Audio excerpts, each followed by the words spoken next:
Hey everyone, welcome to UCL This Week, brought to you by me. I sponsored this video. Me, Adrian from Rabona TV. Let's start, because we can see the landscape of the round of 16 forming right in front of our eyes. Group A saw both matches finish in a draw. Spoiler, sorry. Real Madrid, they hosted PSG and they played quite well in this match. Fairly well, at least. They couldn't close out the match, however. They got the better of PSG in both halves, I thought, despite having some poor moments in defense and in offense, as I was just sort of alluding to. Again, another great performance from Karim Benzema as he scored a brace, and he and his teammates kept Keylor Navas very busy upon his return to the Bernabeu. Guy had to make 10 saves. There was a very strange moment where Courtois should have received a red and PSG should have had a free kick, but upon reviewing the play, the referee took away the red and what would have been a penalty and gave a free kick to Real Madrid for the slightest push ever to Gay on Marcelo. Whack. However, if he had given a penalty, he wouldn't have given the red card, just a yellow.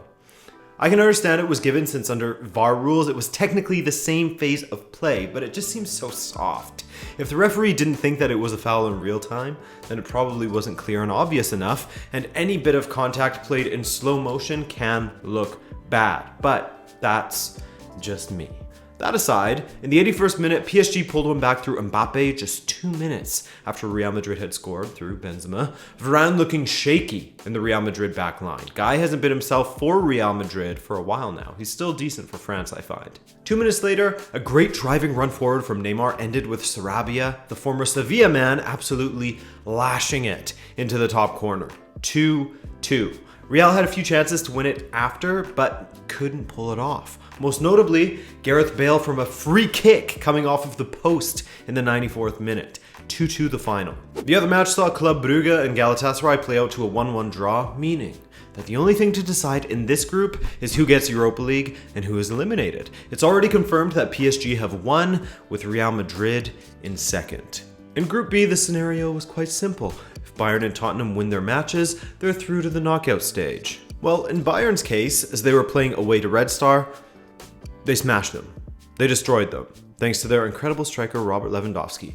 What a surprise. The guy cannot stop scoring this season, but man, this match wasn't even close. Even at home, Red Star are struggling a bit, but I guess I just had high hopes for them that they would provide us with some upsets like last season. It's fine, Red Star. I don't hold it against you for not being able to do it this season. Goretzka opened the scoring, but then in the second half, Lewandowski just went brazy, man. 14 minutes and 31 seconds, Lewandowski scores 4 goals, the fastest to ever do it in Champions League history, and he has now scored in all 5 matches for a total of 5 goals in 5 matches. He actually scored 5 goals on the night, one of them called back due to a handball by Tolisso in the build-up to the goal. Later, Tolisso scored one himself though, 6-0 Bayern, and they secured first in their group. Oh, and another thing I find interesting, Lewandowski has scored 10 goals from just 17 shots on target. Not bad. In the other match, Tottenham found themselves in a bad moment when Olympiacos took a 2-0 lead inside 20 minutes at Tottenham Stadium, but not one to rest on his laurels, Mourinho made the tactical decision to take off Eric Dyer and bring on Christian Eriksen to give Dele someone to play off of in the midfield, and it worked. Mourinho made it very clear that it wasn't because Dyer was playing poorly, but because for the betterment of the team, he had to make the tactical decision to change him out. Dele made it 2-1 on the stroke of halftime, and in the second, a brace from Kane and a rare goal from Serge Aurier gave Spurs the 4-2 win, and they have also secured their spot in the round of 16. So much like Group A, all that's left to sort out here is who's getting the Europa League spot in a winner-takes-all scenario for Red Star and Olympiacos in the final round of the matches. In the final round of matches is what I meant to say. Oh, and big up to Harry Kane, who beats Del Piero to 20 goals. The Italian took 26 matches, while Kane has taken just 24. Manchester City hosted their very familiar foes in Shakhtar Donetsk on Tuesday, and a massive Ederson blunder should have led to the visitors taking the lead in the first half, but Tete was way too slow to get a strike on goal and allowed both Fernandinho and Otamendi to get back into position to block the strike. Foolish, just hit it early. Ilkay Gundogan finally beat Piatov in the second half, extremely generous of Gabriel Jesus to dish the ball to the German, 1-0. 13 minutes later, however, a ball cut back by Dodo left Manor Solomon completely unmarked, 1-1. Just 2 minutes later though, David Silva had an attempt cleared off the line. It could have been 2-1, but 1-1 was the final there in an entertaining match. Atalanta hosted Dinamo Zagreb. What a tough team to get a handle on. Atalanta. I have them getting out of this group in second, and well, since they got a 2-0 win over Zagreb at home, they do still have a chance. So looking at the standings, Man City are already through, with Shakhtar in the pole position to join them. Now, in the final match day, it's another winner-takes-all situation between Shakhtar and Atalanta, assuming Zagreb doesn't defeat Manchester City. Whatever happens, Atalanta must win if they want to make it to the round of 16. And for my prediction's sake, I hope they do. I mean, what do I care? Even if I got 100% of things right, people would still say, lol, Adrian gets everything wrong. In Group D, we had the clash of the top two teams, Juventus hosting Atletico Madrid. Ronaldo returned to the lineup, but it was Dybala who continued with his great form as he scored a ludicrous free kick against the Goliath, that is Oblak, in goal. In first half stoppage time, from an acute angle, Dybala ripped the free kick off the bar and in. We all know how much I love a strike that comes down off the bar, baby. The game opened up a bit in the second half, which served Juventus quite well, and Bernardeschi nearly made it 2-0 when his strike went off of the post. But for Atletico's side of things, João Felix made his return. He made a big difference in Atletico's attack, but Alvaro Morata just couldn't get on the end of a tap-in. Shocking stuff there. 1-0 the final. Bayer Leverkusen got the job done in Moscow. The home team, Loco got off to a poor start with an 11th minute own goal from Zemelatinov, and in the 54th minute, I believe it was. Yes, it was. One of the Bender boys, Sven, on this occasion, made it 2-0. That victory actually makes things very, very, very interesting going into the final match day. Check this out. So Juve are already through. They are safe and sound with 13 points from 5 matches. Impressive. And in the final match day, one of either Atletico or Bayer Leverkusen can join them. So Bayer hosts Juventus. I wouldn't count them out there, while Atletico hosts Lokomotiv. You'd have your money on Atletico to get the job done at home, but with this Atletico side and Lokomotiv fighting for a Europa League place, I mean, you wouldn't put anything past them to slip up. Now, the question will of course be, can Leverkusen get a result in Turin against a side that is already qualified? It's possible, we'll see. The bad form boys Napoli went away to Anfield with the tough task of besting Liverpool, but Liverpool, man, they're definitely not up to their own standards. Not a great showing from them, but they still can hurt you even when they're not at their best. I guess you could technically say the same for Napoli, actually, who are definitely not at their best, but Robertson played Dries Mertens onside, with Mertens flying through on goal uncontested and smacked it past Alisson. Van Dijk went down on the play, thus leading to more space for Mertens to run into. Unfortunate for Liverpool there. In the second half, Liverpool continued the onslaught, they continued the domination, and found their way back into the match with Dejan Lovren's header from a corner. Great header from the Croatian, his second ever UCL goal. In the other match in this group, Genk hosted Salzburg, the team that clapped him in the first round of matches. I'm sure Genk were happy to see Erling Braut Haaland on the bench to start things off, yet it was still Salzburg who were pushing things forward in this match, having the lion's share of the opportunities in the first half and taking a 2-0 lead into the break. In the second, Haaland was brought on around the 67-minute mark, and he set up his teammate T. Chan Huang quite beautifully, 3-0. Haaland also had a goal that was called off. But could he score in his 5th consecutive Champions League outing? Yes. Yes, he could actually, though he left it late. In the 87th minute, Haaland drove forward, and with a few bounces along the way, he scored his 8th goal in 5 consecutive matches, the first teenager to ever score 5 consecutively in European Cup history. That's right, not even just in Champions League history, but in the European Cup history, the umbrella term. So, 4-1 Salzburg, and the table looks like this. Salzburg are still within a shot of qualifying for the round of 16, but they will have to beat Liverpool at home. And Liverpool's spot isn't confirmed yet either, though they just need a draw with Salzburg. Group F, Inter looked to get some revenge upon Slavia after their 1-1 draw at home on the very first match day of this Champions League campaign, so back in Prague, things went swimmingly for Inter. But again, they were happy to give up possession and counter as they're wont to do. It's sort of their thing. Lukaku with a great run forward, a strong run, and Lautaro struck his cutback past Kolar 1-0 in the 19th to Inter. Slavia pulled one back from the penalty spot. It wasn't called initially, but Inter went up the other way and scored through Lukaku. And then VAR finally called it back and gave the penalty to Slavia. For me, that's harsh on Inter, but given that they won possession to attack from that foul, I guess it... No, it doesn't. It doesn't make sense, actually, because Inter attacked the other way, then Slavia got the ball back, and then they gave it straight to Lautaro, a mistake by them, and Inter scored. So it's not like Inter attacked straight from that foul. Slavia got the ball back and up.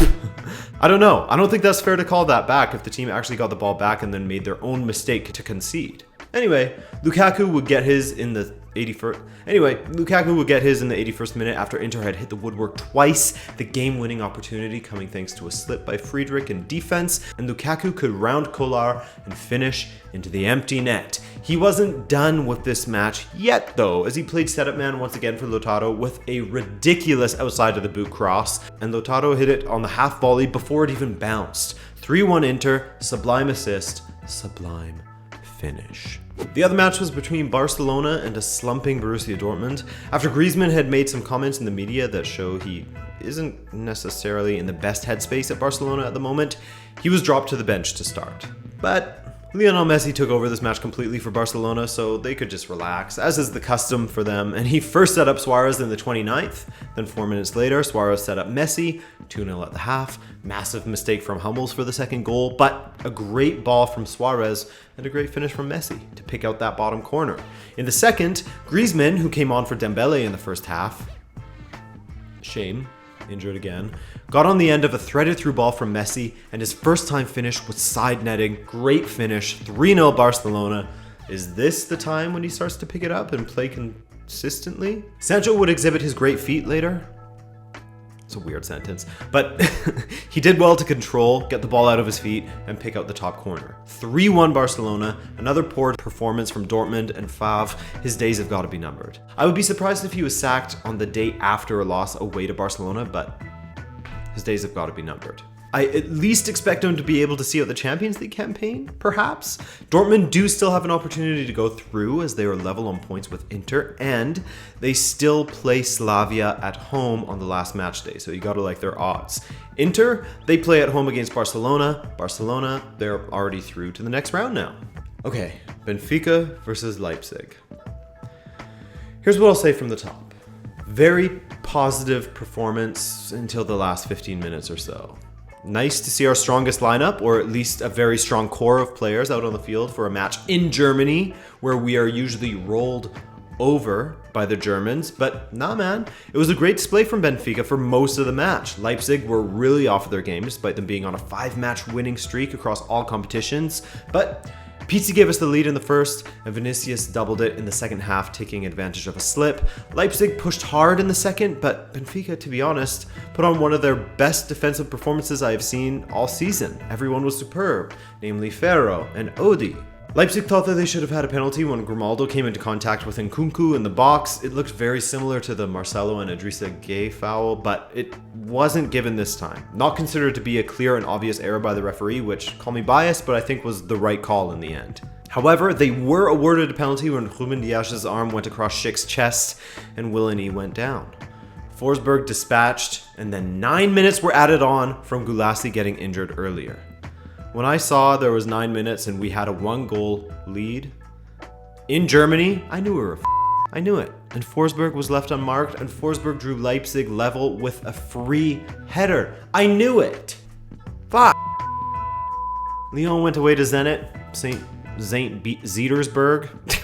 And despite Lyon smacking up Benfica in the last match, they're still in 9th in Ligue 1, and they played like a 9th place team against Zenit, at least in the first half when they were very, very poor. They conceded in the 42nd a goal from Artem Zyuba, your favorite Russian striker. He put Zenit ahead. After the half, Lyon improved vastly, but they couldn't find their finish. 10 shots launched towards goal, only 2 inside the box, and only 3 were actually on target.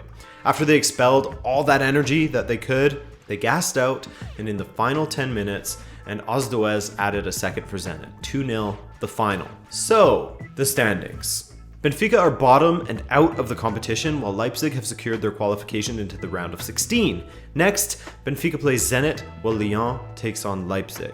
God, I'm going to be screaming into my pillow all night, I swear.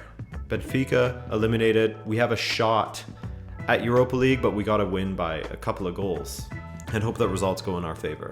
All right, Chelsea versus Valencia was one of the early matches on Wednesday, and man, am I ever glad I tuned into this match. A lot of open attacking football, a few glaring missed opportunities from Valencia strikers. Both Rodrigo and Maxi will be screaming into their pillows as well when they go to bed tonight. Maybe Parejo as well. He could be screaming into his pillow, just like me. Join the club, baby. That said, Rodrigo did play a part in Valencia's opener in the 40th minute as Carlos Soler showed Maxi just how you finish a tap-in. But just a single minute later, Kovacic did what he had been threatening to do early in this match. He did well to get into the areas up the pitch, and he did well to score his first ever Chelsea goal in what was his 71st appearance. Congrats. In the second, Pulisic continued his great run of form by poking the ball past Cillessen, but it wasn't to be the winner, as in the 82nd minute, Daniel Was hit a terrible cross into the box, but that terrible cross turned out to be an inch-perfect strike off of the bar and in. 2-2. Did he mean it? Probably not, but he'll tell you he did. Earlier in the second half, Dani Parejo had a penalty stopped brilliantly by Kepa. 2-2, the final. Ajax went away to Lille in the other match, and Lille are the lords of the L's. 3 of the 5 letters in their name are L's, so what do you expect? Horrible joke. Let's move on from that joke, as Ajax have moved on from the disappointment of not making the final of the Champions League with real aplomb, continuing their great play away to the struggling French side. Again, Hakim Ziyech was at the heart of everything good for Ajax, scoring in the first 2 minutes and then later setting up Quincy Promes, who is loving life in Amsterdam. 2-0 Ajax on the evening, and that was enough to see them take first place in the group. They aren't safe just yet, but they will need just a draw at home against Valencia to secure their progress, while Chelsea are taking on Lille at home, and you would expect them to get the 3 points there to advance. Alright folks, another week of great matches over. I hope you enjoyed this, I hope you learned something new, and I hope you'll subscribe so that you can see my new player bio on Erling Braut Haaland, which comes out tomorrow. Cool? Thanks for watching folks. See you tomorrow. I'm gonna go scream into my pillow. Bye.